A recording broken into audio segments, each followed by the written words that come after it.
police. You know, I was just thinking about just now. All right.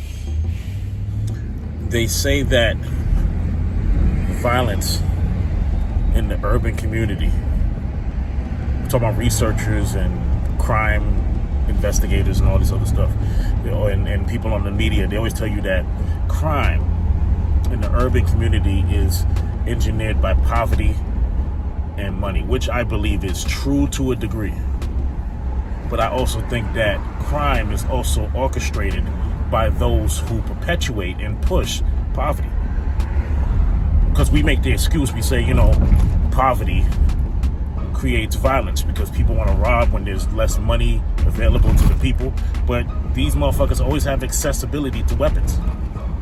So if a people that are broke have accessibility to weapons because they're angry that they don't have fucking money, wouldn't you say that the guns and the knives and the guns and the drugs were placed in those areas where this poverty is at? Because they can't afford the guns, they can't afford the knives, they can't afford the drugs. How the fuck are they getting it? But this is a problem, and it's created by poverty. If you have drugs, you could sell them, make money, no more poverty, right? But you also create a dynamic where you're killing people for the money, right? If you have guns, you can sell them and you can use them and you can take your own people out. Same way you do with drugs. If you have knives, same thing, right? Violence.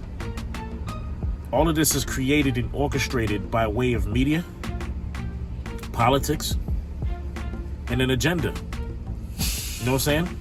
Because how the fuck do you have all of these things that are expensive as shit? You ever priced just one gun? You ever priced that shit? You ever priced like a 9mm? You ever priced a fucking Uzi? You ever priced a fucking AK-47, which some states these kids have? And how is it that these kids have them and adults can barely get them? As an adult, I can't get a fucking AK-47. You know what I'm saying? I probably can, but I don't have easy access to an AK-47. But the 15-year-old down the block got two of them. So when you think about, I think it's an agenda to place these things and make it easy accessible to those that don't know any better, which are the youth.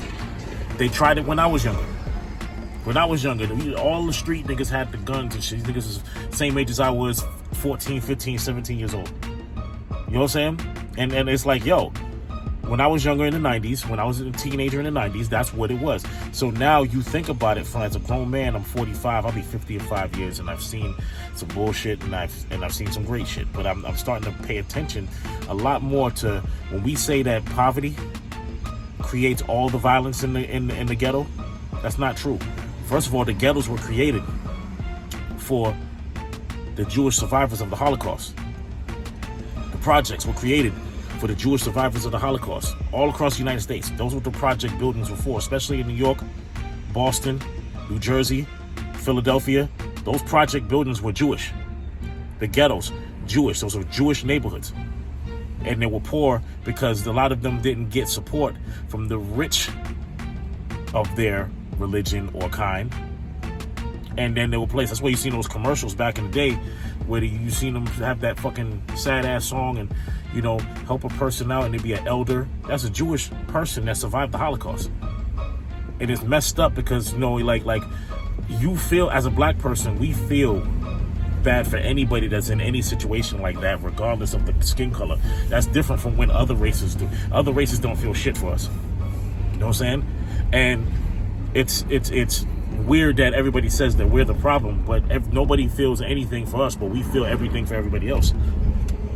And I'm starting to understand that you want to keep us murdering ourselves. And it's not just something I just realized but I'm starting to pay attention to all the methods. You want us to keep murdering ourselves. You don't want us to own any corporations, any businesses, even if it's our own creation from the ground up. You try to sabotage it by way of our people, right? You try to get us to get a lack of support. You know what I mean? And then when it comes to any talent, you try to control it for your financial gain. Case in point, all music, not just hip hop. All music was started by blacks, controlled by white folks in higher positions of power in the countries. You know what I'm saying? Financially. So then all the independent artists have to make a decision. You know what I'm saying? And then if it's too big for them, then they try to shut it down and use your own to do it. So it's an agenda. You ain't just gonna be broke and then just all of a sudden grab a couple guns and then start robbing niggas and shit. Like, yeah, that's what's going on now. But how are you broke, have nothing, but do you have guns?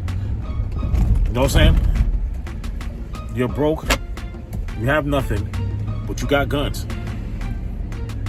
You're broke, you have nothing, but you found a way to get these drugs and sell them.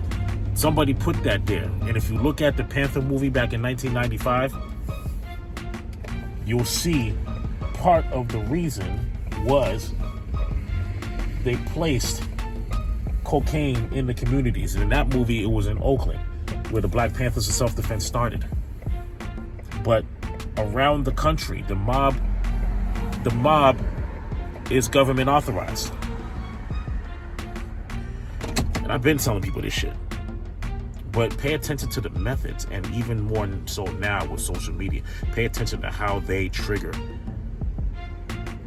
segregation within our race with social media and negative content.